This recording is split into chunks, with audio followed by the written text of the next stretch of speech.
అంతా కానరాక దాచవే మనసా నది కడలి వీడే కథే ఇది తెలుసా. మరి నన్ను పెళ్లి చేసుకుంటావా? అద్దమంటి హృదయమందు నీ బింబం కదలాడేనే, నీ బింబం కదలాడేనే. నిండు చంద్రుడు కొలనులోన కలువ చింతన తేలి ఉన్నా, ఇలకు జారి జతగా మారేనా. కొలను వీడి కలువ చేరేనా, మన దారులు వేరైన గమ్యం నీవై ఎటువైపు వెళ్ళాలో తెలియని తీరైన మనసే ఏరై సరేను నన్నే వీడి ఈనాడే. ఓ, ఓ,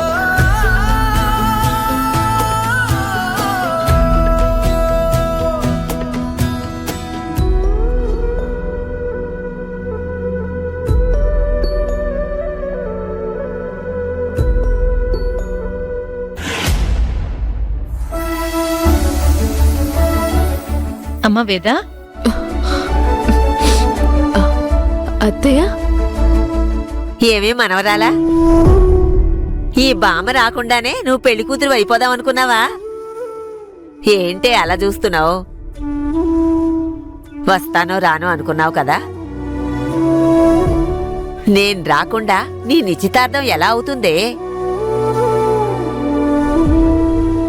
పెళ్లివాళ్ళు వచ్చే టైం అవుతుంది, నువ్వింకా అలంకరణే మొదలు పెట్టలేదేమిటి?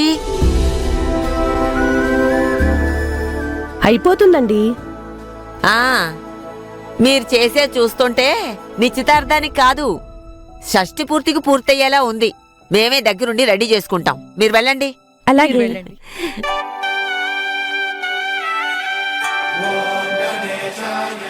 కూర్చోమ్మా.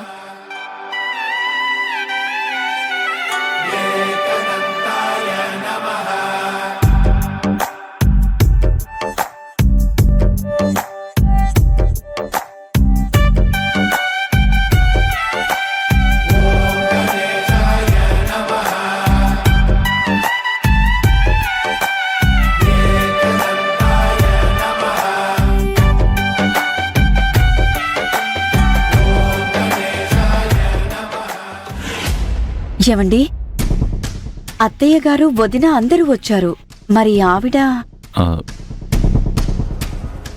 అవును, మీ ఫ్యామిలీ మెంబర్స్ అందరూ వస్తున్నారు. వస్తున్నారండి, వెనకాల వస్తున్నారు, దారిలో వెనకే ఉన్నారు. ఉన్నారు. సరే. ఏమండి, ఆవిడెక్కడండి? తమ్ముడు, అక్కడ లేడీస్ అందరూ ఉన్నట్టున్నారు, చేర్చేయండి.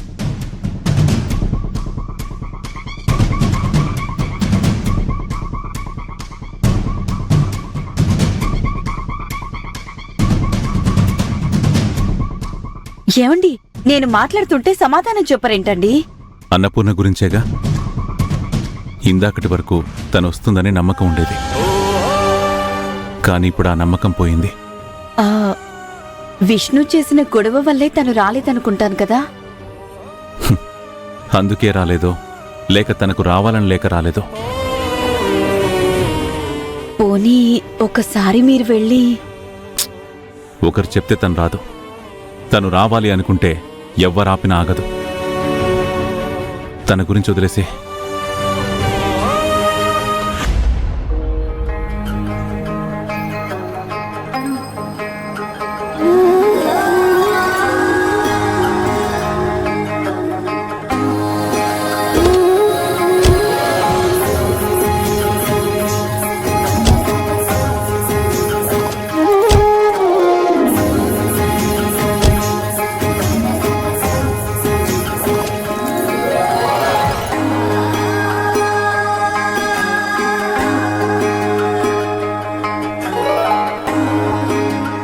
నమస్కారం అండి, రండి. నమస్తే అండి. బాగున్నారా? నమస్కారం అండి. నమస్కారం బావు గారు. రండి. ఏర్పాట్లన్నీ బాగా చేసినట్టున్నారు.